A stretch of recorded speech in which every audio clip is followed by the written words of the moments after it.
Hi guys, Dr. J. Balik sa kusina si Dr. J. And guess what?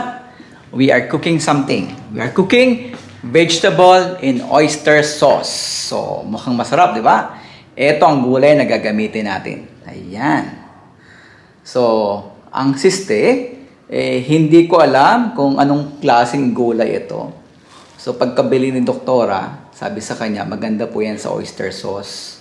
Pero, hindi ko talaga alam kung anong klaseng gulay ito. Pero, paki-comment po sa ating chat box kung anong klaseng gulay ang lulutuin ni Dr. J sa oyster sauce. So, pero kahit ano pa man din yan, ang importante, healthy ang ating menu for today. So, let's go!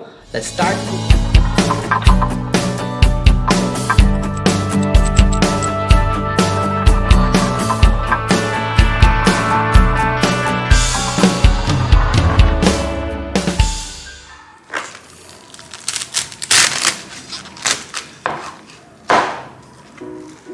First, ang ating olive oil. We are using a healthy oil ngayon. And then, kung medyo mainit na, lagyan na natin ang garlic. So, wala tayong sibuyas ngayon kasi mahal ang sibuyas. We are using garlic.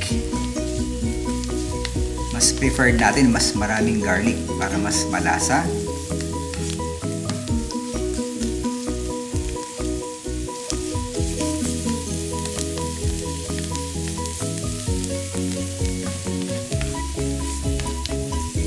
Wait natin mag-konting golden brown ang ating garlic.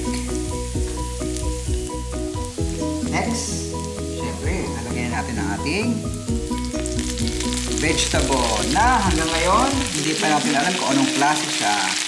So, paki-comment po kung anong klaseng gulay talaga ang niluluto ni Dr. J. Then, tatakpan natin for 3 minutes. Wait for 3 minutes. A few moments later. 3 minutes later. Ayan. Ready na.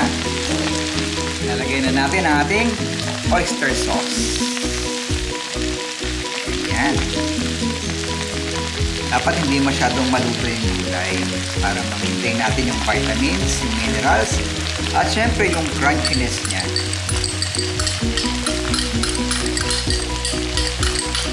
Ganun kabilis.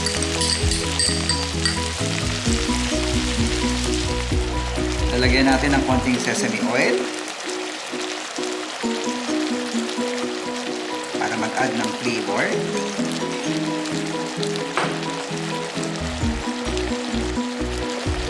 And presto, ito na ang ating vegetable in oyster sauce. Tikman na natin.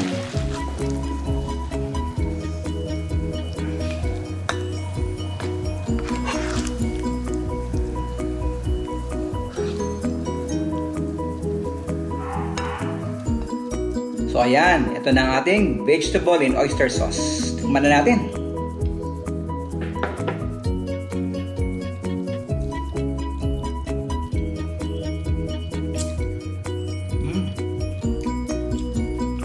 Crunchy.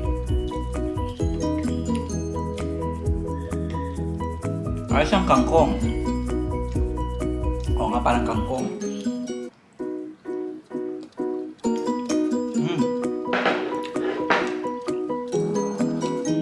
So yung dish na to, applicable sa kangkong, at kung ano man yung asparagus.